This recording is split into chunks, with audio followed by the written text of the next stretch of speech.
Hey people, it's NIyas713. This is another Black Heroes video. This is Darcus Howe, and I'm using his obituary to speak about him, so this is from The Guardian.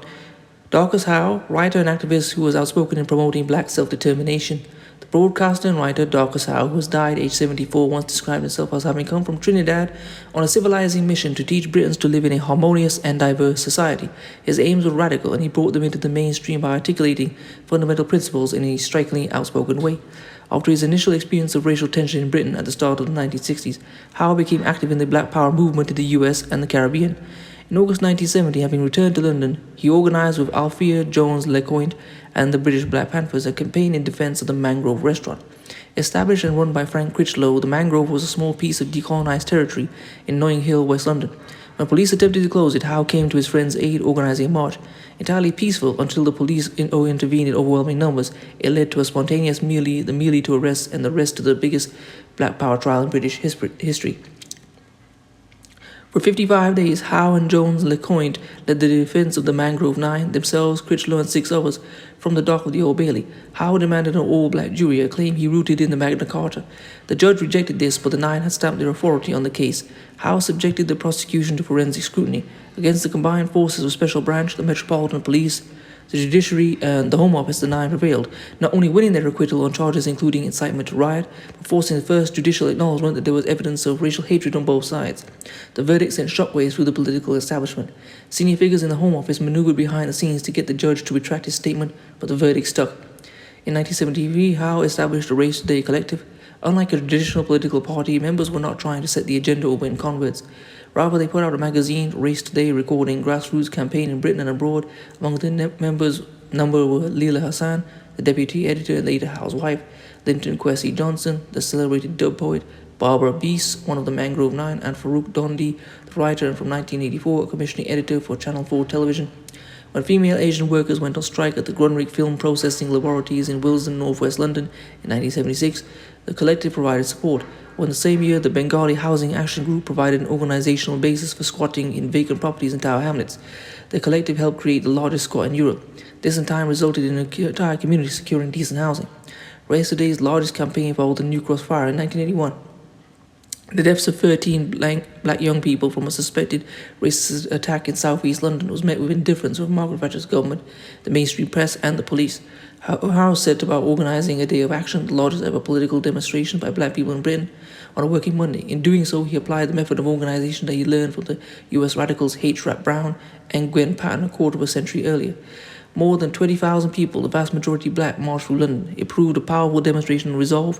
Despite oppressive policing, scuffles were rare, but the backlash was swift. Swamp 81, a massive escalation of stop and search, attempted to reassert police control over London's black community. Tensions eventually reached breaking point, leading to the 3 days of the Brixton riots described by Howe as an insurrection of the masses of the people. The Race Today office in Railton Road, Brixton, was on the front line, and the collective monitored the battle, recorded events, and after the insurrection was over, debriefed the leading participants. From then on, Howe argued no longer would black people simply complain about white power. They were confronted head-on. Howe's first TV series, The Bandung File, 1985 to 1991, was commissioned for Channel 4 by Dondi, with Tariq Ali as co-editor. Howe reported on topics including pirate radio in London, the economic policies of Julius Nyerere in Tanzania, and the overthrow of baby Doc Duvalier in Haiti. In The Devil's Advocate, 1992-96, Howe subjected people in authority to public scrutiny. The series proved popular, as Howe's producer colleague Narinder Minhas put it. He brought the intelligent discussions about race to prime time. Born in Moruga, Trinidad, Rhett, nicknamed Darcus, was the son of Lucille Neerud and Cipriani Howe. He was immersed in Dickens, Shakespeare, and the Book of Common Prayer by a mother and father who were respectively his first teacher and head teacher at Eccles Village Primary School. Cipriani was also an Anglican priest for whom the message of the scriptures was egalitarianism, the gospel of Christ, the social revolutionary. Darcus won a scholarship to Queen's Royal College, Port of Spain, one of the most elite schools in the Caribbean. He divided his time between learning Latin at QRC, attending mass rallies for Trinidadian independence, and hanging out with the Renegades, the street gang of urban youth who coalesced around the steel band of the same name in East Dry River.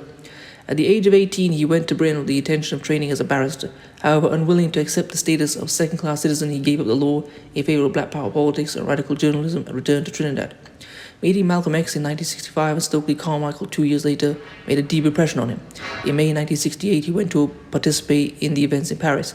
but he soon saw the shortcomings of self-appointed vanguard parties among the Parisian students and bore in mind the emphasis placed by his uncle, the Marxist historian C.L.R. James, on the importance of the black working class as an agent of change. Howe found a more effective model of political organization in the Black Power movement, which was growing in the US and the Caribbean. In October 1968, he traveled to Montreal to participate in the Congress of Black Writers, a Black Power International in all but name. There he discussed the philosophy of organization with Walter Rodney and then joined Brown and Patton in organizing the Ocean Hill Brownsville campaign in Brooklyn, aiming to promote black community control of education across New York. Howe's next major campaign took place in Trinidad, working as a journalist for the Vanguard, the newspaper of the Oilfield Workers Trade Union. He galvanized support for the Black Power upheavals of April 1970. For a time, the revolt brought the government to its knees and provided Howe with a glimpse of a new society. The squares of Port of Spain were full of black working people debating, reasoning together, organizing themselves about the state of capitalism. Patriarchy was also in retreat. Howe took this as proof of the revolution's success. For him, Black Power entailed women's liberation. The path that Howe embarked on later that year in London continued into the new century. In his documentary White Tribe and the Three-Part Slave Nation, Howe played the anthropologist, examining Britishness and whiteness. With considerable foresight, these documentaries examine the rise of English nationalism and resentment against Polish migrants. In the 1990s, he had a column in the Evening Standard, and for more than a decade he wrote for the New Statesman. Diagnosed with prostate cancer in April 2007, Howe saw the political significance of the disease. Black men from the Caribbean, America, and the west coast of Africa are 3 times more likely to suffer from it than the white men. He worked with the NHS and Channel 4 to encourage black men to have checkups.